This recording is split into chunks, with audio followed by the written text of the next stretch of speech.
Hey, everybody, welcome to Be That Lawyer with Fretzin. I am Steve Fretzin, and this is the show for you, the lawyer, that's going to help you get things to the next level, really, and quit just sitting, billing hours, and just being on that hamster wheel. Let's actually create marketing and create business development and create a career for yourself where you can be that lawyer, confident, organized, and a skilled rainmaker. Jared, do you like the way that I worked my way through to my tagline, or That no? was impressive. Okay. Confident, organized. What was the rest Skilled of it? That was rainmaker. really good. Skilled rainmaker. Yeah. Those are all good things, by the Yeah, way. I mean, I All think good that's what things. people want. So Yes. that's why they Yes. need to continue to listen. And we are in for such a treat today, you guys. There's maybe like a handful of people that I can say every time we talk, we're having a great time, we're having fun, and we're learning from each other. Today's not that day, unfortunately. No, Sorry, everybody. sorry, buddy. That was just a bait and switch there. I No, I've deserve got that. Jared Correia, you guys. He is one of my best and favorite guys in legal, and when every time we get together, sparks fly. Man, it's just so good to see you. Every time we talk, Same. I'm thrilled. Yes. Thrilled. Same. I'm glad to Um, be back on the show. It's been a while. yeah, it has been a while. I'm pretty sure I kept you off for a reason. I just don't remember what it was. Yeah, you Probably forgot. all the That's what four I do. letter. I just lie in wait. I say you've been sitting by the phone waiting for me to call. Right. Right. I'm like, No, I is think he it's gonna because call me you're today? always dropping f bombs. I don't want f bombs on my I show. won't. I God won't swear damn in the it. podcast. I won't Um, swear in the podcast. no, it's not like that. I think shit is fine. Like things like that. It's just there's certain words. If we just say them over and over, I don't know what's Okay. gonna happen. Okay. Bad things can I happen. won't get you in trouble. All right, not too. You can get me in I want a little trouble. A Like I little want bit to of, be. I little bit want of to. trouble. All right. Yeah, like I don't want to rob the bank, but I wouldn't mind just like giving someone a note. I don't know if that's a way All to right, say it. we'll make that work. No, that Like works. That's a good slightly analogy. dangerous, but not quite, pulling out a gun. All right. So I'll guys, tone it back. one thing I love about Jared, everybody, is that he's got such amazing podcasts and his podcasts are so much fun and he just says whatever he wants and does whatever he wants. And I remember you did a show where you spent 10 minutes talking about Quantum Leap. Now, anyone Yeah, under 45 has never seen that show, but maybe you should go back and check it out. It's Sam Beckett. rewatch it. It's on Roku for free. It is. Okay. All right. And assuming someone has Roku. I mean, not everybody has Roku. If you're Um, 45, you probably got Roku. Can you? Yeah, you could probably buy it. You could probably buy it. Yeah, right. If you're You can if you're buy over it. 60. You can buy Um, it. and the quote of the show today is "Oh boy," and you want to give some background on that quote because Uh, no one understands what Steve, the I hell would that love is. to. Yeah. All right, Quantum Leap is this amazing show. It's this scientist who develops a time machine. He tests it out before it's ready. Dot dot dot. Then he's stuck in time forever, so he keeps hopping into and out of other people's bodies to quote set things right that once went wrong. And Yeah. every time he hops into somebody's body, he looks in the mirror, he's somebody else, and he says, "Oh boy!" At the start of every show. Yeah. Insanely progressive show for the late 80s, early 90s. They Yeah. covered some wild topics that people still have a hard time discussing today. It's a Yeah. great They show. would get race and people with disabilities. Like I remember there's all these cool shows and I think there was one where he stole a Beatles song. I think it was like either yesterday or something like that. Yeah, And I was like, and he was playing it. yeah. I was like, I don't know if that's going to mess up the It timeline. I mean, it was give me a Imagine. break. I'm a super Imagine, fan, imagine. Steve. Oh my gosh. I was testing you. I was testing you. Yes, you know the show. All right. That's all right. I've seen every episode like 10 times. Oh my It's one of God. my favorite shows of all time. I wanted this show to be about legal tech and AI, but we may just have to talk TV for a few more We'll get minutes. I there. mean, the problem is that there's so many shows and so many streaming services, and what we end up doing is we find a show that we love and that is reviewable over and over again. And for my wife and I, it's been Big Bang. And I was one of these guys. I hated Big Bang, didn't like that show, thought it was stupid. But once I got through 3 or 4 episodes, I go, wait a second, this is brilliant. This is some of the best writing and acting you'll ever get in a comedy. And we've watched it now 4 or 5 times through the whole 12 or All 15 right. seasons or whatever. This is important before All we right. get to legal tech. All right. I've never seen a single episode of Big Bang Theory. Really? However, my daughter started watching Young Sheldon, Okay. and I thought it was really good. Okay. So I I'm may telling get you, Big to Bang Big is Bang Theory at some point. 10 times better than Young Sheldon. And Young Sheldon, give it some props. Okay. Okay, So you're going to check that out. And I try to I get will. my past father, the late great Larry the lawyer, to watch, and he had no patience for it. But if you want to nerd out, I mean, I'll especially watch it. around 80 TV shows and Star Wars and science fiction, it's 4 or 5 nerds that are just trying to find their way, and it's absolutely brilliant. I would say it's like literally like Seinfeld and maybe like MASH and then Big Really? Bang. It's right Oh up there in the wow. top five. It in the Wow. top five. All right. So you'll I'm check gonna that have to out. check it out. I'll watch the first episode today. I Well, promise. watch like five, not today, but like watch five, like give it a No, chance and I'm know that doing it it's going today. somewhere. Okay, all right. All right. All Now we right. know it. Everybody, Jared Correia, CEO of Red Cave Law Firm Consulting. You've been such an amazing player in the legal space for longer than me. I've been 16 years. How Ah, long you you're been too doing this kind. with legal? That's good. We might be around the same. I think I started doing the consulting stuff in 2008. Okay, that's Yeah, when I about got in. 16 That's years. what again. I Yeah. didn't push all my chips in until nine, We but hit it at the right time. honestly we did. And I think there's a lot of people flooding into it. And I'm not saying they're Yes. too late, but they're not the grandfathers of the legal marketing and biz dev world like we are. Well, and it's all social media stuff. Like when we started, like social media was just starting to happen, and Yeah, that's a massive advantage. Now it's so crowded. yeah. Like, yeah, I mean, I started my podcast in 2009. Like, I remember people were Well, like, but "What's a podcasting, you're podcast?" way ahead of the way ahead of the curve. I started 5 years ago. I think I'm celebrating 5 years in like February. Oh, And congratulations! thank you. That's awesome. Yeah, at 470 shows or something insane Oh in my that amount of gosh! time. But Wow. I just look back. I wish I'd started 5 years before I did. But It's just, you were still ahead of the curve though, even 5 years oh ago. yeah, okay. I'll take it. I take anything I can Yeah. get at this point. I have a teenager, so I'm getting beaten down on a regular basis. So I got any Steve, props I let me get. lift you up. Lift me up, lift me up. You know, it's funny because and I've said this before, like I get paid a lot of money to help lawyers grow their law practices, and I am dealing with some of the most amazing, smart, wonderful people in the world, and they're telling me how much I'm helping them and how great things are, and their business is thriving and all this, and then I come home and my teenager's like, I don't want to hear it. All Don't right. want Yeah. don't want any advice from this guy who gets paid to give advice. So go Oh, figure. yeah, my son's 13. Like he doesn't just about to be 13. He doesn't care about They me know it all. at all. They know it Everything I all. say is stupid. Yeah, I get it. I'm right there with you. But by the way, he's fine if I take him on a trip or fishing. I'm the greatest dad in the world if we're doing that. But he'll If you're come to me. if you're paying for something, Well, yeah. he's having girl problems now, and I like have some experience in dealing with dating and girls, and he didn't want to hear from me. Figure it out, buddy. All Oh right, so man, let's what are you let's gonna get do? into this. Let's get into this because Yeah, otherwise we're gonna blow through the entire. I mean, it's already been I know. I know. enough. All All right, I'm right, ready. here I'm we ready. go. All right. So we've got legal tech, we've got AI, we've got all these things that are changing in legal, and Mm, I think there's a lot of caution and a lot of hesitation from lawyers to integrate these things. yeah. Why is that? And then how should they be thinking about it versus, and I caution mean, is probably good, but you know, I think there's probably two things about lawyers that make this difficult. The okay. first is they're risk averse generally. Yeah. Like I mean, this hasn't changed. We've been doing this for like 15 plus years, right? This has always been the same. Lawyers are paid to spot problems, but the issue is they spot all the problems in business management as well. So, you do biz dev. They're like, well, I don't know if I want to do that. Seems a little bit risky to get out of my shell and try something different in terms of marketing. And Yeah. technology is even worse. And I think it's even worse because the second thing is like they don't really understand it. Like lawyers are not super tech savvy.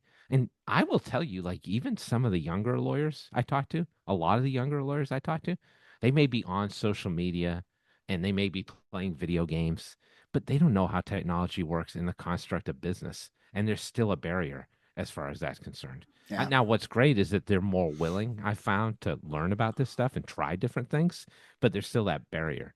So, I mean, that's why I think lawyers don't use AI as aggressively as I could. That's why I think it's still a pain to get lawyers to adopt document assembly, which has been around for so long. Like it's the industry, I think, more than anything else. And it's not just the legal industry. Like I think CPAs and doctors are probably pretty similar too, honestly. Okay. So then how should they be thinking about legal tech and AI if they're thinking the way you're thinking? I mean, I spend a lot of time pushing the envelope with attorneys, as I'm sure you do as well. And I'm like, let's try this. Let's do this different thing. And if I can get through to people, then they're like, oh, wow, this was good. But the problem is, like, a lot of people that come back to me, they're like, oh, you were saying this 6 years ago, and I finally started doing it. And, it turned out all right. And I'm like, well, a lot has happened in the last six Yeah. years that you should also know about. I think the biggest thing for AI, though, specifically with that, legal tech generally is a little bit different, right? So if I want to buy like a new case management software, for example, like that's a big investment. And then I'm like, I got to port all my data over. Like that's harder to get around than if I tell somebody, hey, ChatGPT, it's available for free. Test it out, see what you think. Just pop in some prompts. Like it's easier to get to and to just test and try. So what I've been trying to do, which I think has been working a little bit, is I've been telling lawyers like there are free generative AI tools out there. Just start using them, get familiar with how they operate, figure out how to build a prompt, figure out how to iterate with the system. And if you can do that, like the way these tools work in legal is not all that different. And then that is usually the gateway drug to AI for a lot of people. Okay. And So then they give start doing so stuff like building their own products. Yeah.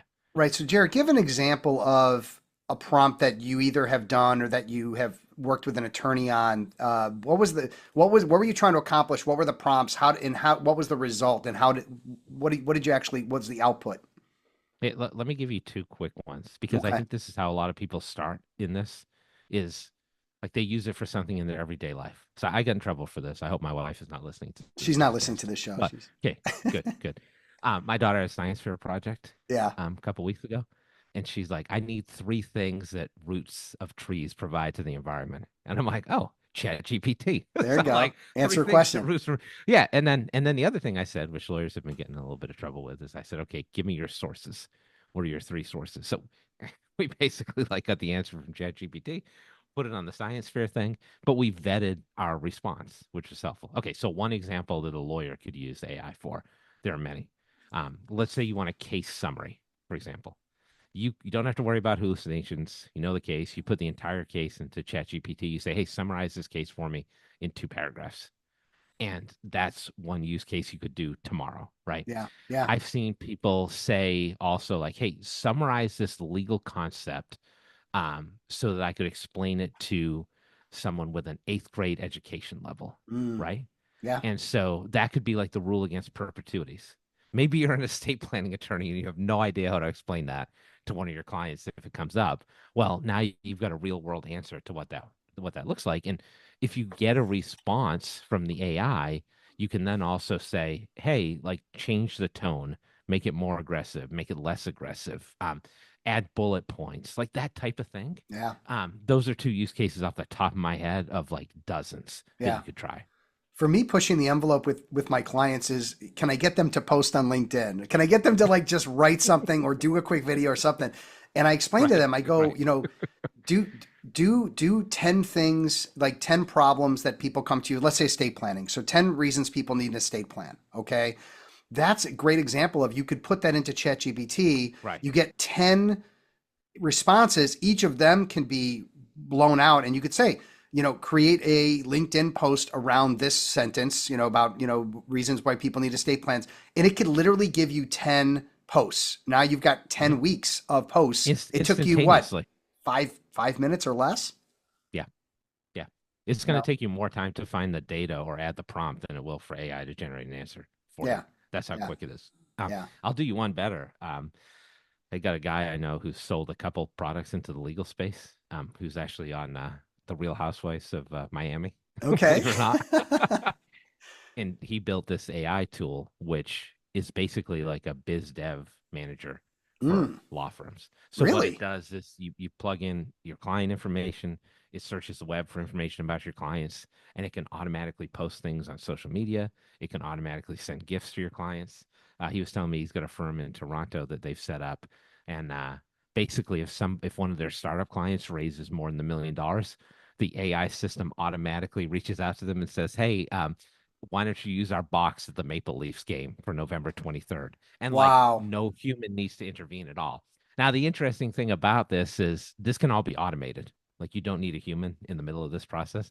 But he was like, when I started working with lawyers, they were like, we want to approve every post. So they had to build in like an authorization tool so the Yeah. lawyers could come in and be like, check, this is okay, check, Yeah. that is okay, which Okay. is Well, good but and I think bad, that's right? important. Well, I It's think good. especially It's for people good that don't trust because, yet, because you gotta have the right. trust that something's gonna work and it's gonna get you where you want to go and not get you in trouble, as you mentioned from the beginning, the risk aversion.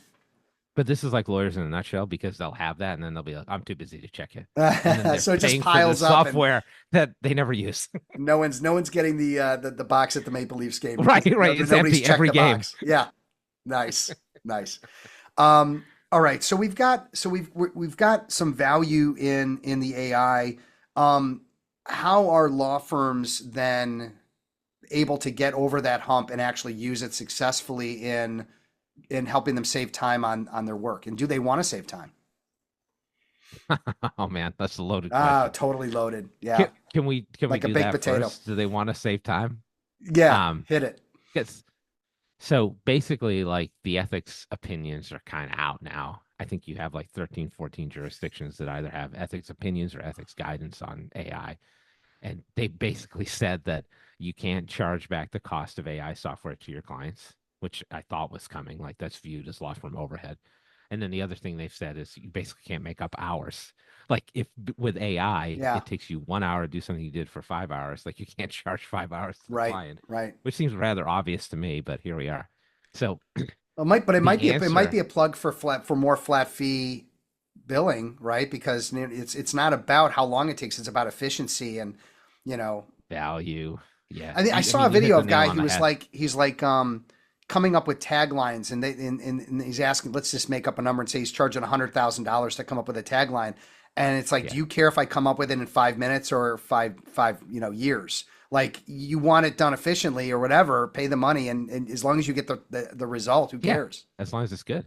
I Yeah. mean, yeah, that's the thesis that a lot of business owners operate on, just not lawyers. So it's funny, these ethics opinions are like, they're not outright suggesting it, but they're kind of like, hey, maybe now would be a good time to think about flat fees, subscription services, legal Yeah. products. Yeah. And I would agree. Like, you hear this all the time. Like, is the is a billable hour dying?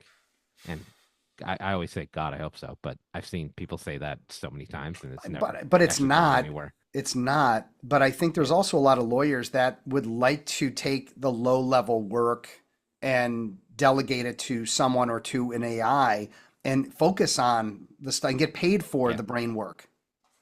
Well, so that's the other way to look at it is okay, now I have more volume of work that I could take on. And maybe that's bifurcated in the sense that, like, the rote stuff is going to go to a machine or an associate attorney. And the high level stuff, like the strategic work, is going to come to me Hmm. as the managing attorney in the firm. And I can charge more for that. Um, and then that becomes a business development problem, which is where somebody like you fits in, right? Yeah. How do I get more high level work? Because now I can take on 3 times as much. That could be a good problem for a law firm if they're looking at it in that way. And so I think there's 2 ways to solve it: change your billing model or take on more work of the type that you want. Right. But you have to have the delegation and the AI and the legal tech in place because Right.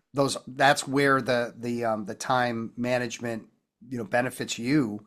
But that's a real struggle. I mean, I'm It is. really, I mean, I don't know that lawyers have been busier than they are right now, ever. That I've experienced in I agree. 16 years with Like this, I feel the right? same way. Yeah. Yeah. Yeah. So how do we start to help them use AI so that they can focus on business development and focus on the things that are high level? Yeah. I mean, so you're right. Like, I just want to underscore that point, which you just made, which I think a lot of people are not talking about necessarily, is that, like, I've never seen lawyers busier ever. And I don't know if that's like a lot of lawyers retired during the pandemic or what that was all about. I haven't seen studies on that. That's got to be part of it. But I have found that most attorneys, like, it is a talent acquisition problem these days and not a work acquisition problem. They need to find more lawyers to do the Yeah. work.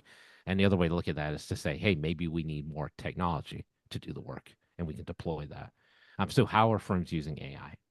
Um, like I said, there are people who are just like, slow pedaling their way into it, which is going to be problematic. But then I think there's like 2 ways to do it, and it usually depends on the size of the firm. So a lot of the smaller firms are using off the shelf AI tools, like just stuff that you can buy in the marketplace. And at this point, like most major software providers have either what I would call an AI overlay feature, which is AI attached to a lot of the different products that they've already released. Like Microsoft, for example. Microsoft's got Copilot. Google has something called Google Duet AI. So what that does is if you buy that additional package, you've got AI features in all the tools you're using in those suites. And then some products like FileVine would be an example. They're a case management software. They've released like 6 different AI tools. They have one for demands. They have one for deposition summary. They have one for accessing the support tool. And that's the 2 ways I've seen it done. Now, as you get into bigger companies and bigger law firms, OpenAI has their own API, as do some of these other AI service providers. And so you can start building your own products. So what I've seen is the bigger firms have started building their own internal AI tools, and smaller firms are buying off the shelf software. Now that's not 100% in either direction. I have a solo attorney I work with right now, and we built a billing program for him using AI, my case, and Notion, and it Mm, is really good. But he built that from scratch. Like he just pulled these two softwares together, used integrations. Now he's got an AI billing engine. And our thesis on that was like, we can't wait for these off the shelf companies to do this because it's going to take too long. So we'll just do it ourselves. okay. Wow. But the thing I A hear lot of cool too, stuff you can do.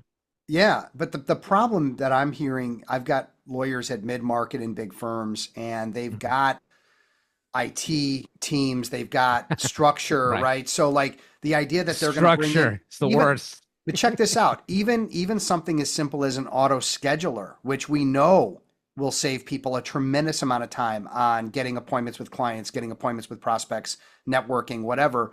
They can't get that over the finish line because they're handcuffed. And how do Yep. lawyers at mid-market and big firms get through that to the other side? Because there's efficiencies, they just maybe can't get to them. Yeah, I've seen a few ways that that's happened. Okay. Um, some of the mid market to larger firms, they have a technology division as Okay. well. So non lawyers working on just technology, building tools for the firm. Um, that's a good group to go through. So if you're a lawyer who's tech savvy or at least interested in tech, they love you, right? So you go talk to those folks. You're like, Okay. hey, I want to build an AI product. And they're like, amazing. Whereas if you go to the managing partner is like, get the hell out of here. AI Get is back not going to affect to, me. don't I'm you going have to hours to retire go? before that happens. Right. Exactly. Exactly. Shouldn't you be cranking at your desk? Yeah. So you might be able to build a product with that team and just beta it to a small group within Yeah. the firm. And that's the other way I've seen this done. It doesn't necessarily have to be a beta of an internal product. It could be an external product that you're using. But there are working groups, there are technology committees, there are practice area groups in all these larger firms. And the way I've seen this be most effective, actually, is some of these practice groups just launching something and being like, hey, we're the employment law practice group. We've got a use case for AI that we want to try. We don't want to launch this in the whole firm, but can we do it through the employment law group, see how it goes? And then if it's bad, you can be like, I told you so. And if it's good, then we can maybe launch it for the whole firm and I won't even take credit Mm, for it. That's the okay. way I've seen it work really well. And then the other thing is, you know, I've also seen lawyers like use AI or technology tools in their personal lives or related to hobbies that they have. And then they come back to the firm and they're like, hey, I know we had a bake sale at my kid's school. And I used AI to generate the schedule for the bakers. And like we used AI to figure out what the pricing model was going to be for this. And it worked really well. And that's not a direct sell. But if you can do stuff like that continuously and be like, hey, I use AI in my personal life, I'd like to start using it in the practice.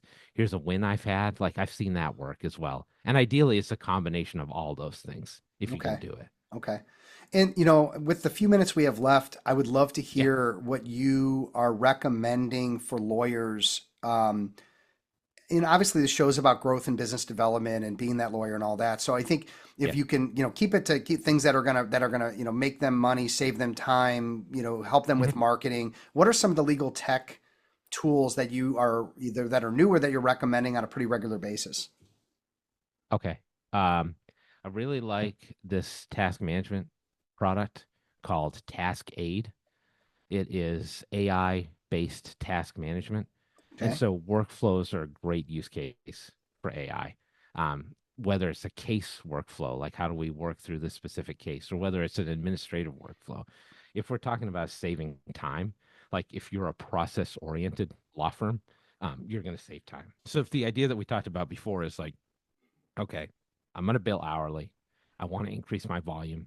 What's the best way to increase your volume? Well, it's figuring out what your top line efficiency is. Like whatever your practice looks like right now, get as efficient as possible. And you really can't do that in a modern business unless you have process management features Yeah. available. Um, Right. the other thing I'd like so some of the really new products that are coming out, and Spellbook is an example. Um, they have what they're calling an AI associate. There's a company called Harvey AI that does something similar. But the idea is that, okay, there are these partner level tasks, and then there are these associate level tasks that are somewhat lower level. So, can I farm that out to a technology instead of an individual? And this gets a little bit deeper, but the way that most people think of AI right now is generative AI, which is I prompt it, I iterate with it, I tell it to do different things. Like I'm entirely involved in that process, but there are these things called autonomous agents, which don't necessarily need continuous prompting. You could say to that agent, like, do this broad task, like build me a marketing plan and launch it. And so you're not doing like blog posts one by one, going ahead and posting it to LinkedIn like you always did. You build this autonomous agent, it just takes care of the whole program for you and maintains it.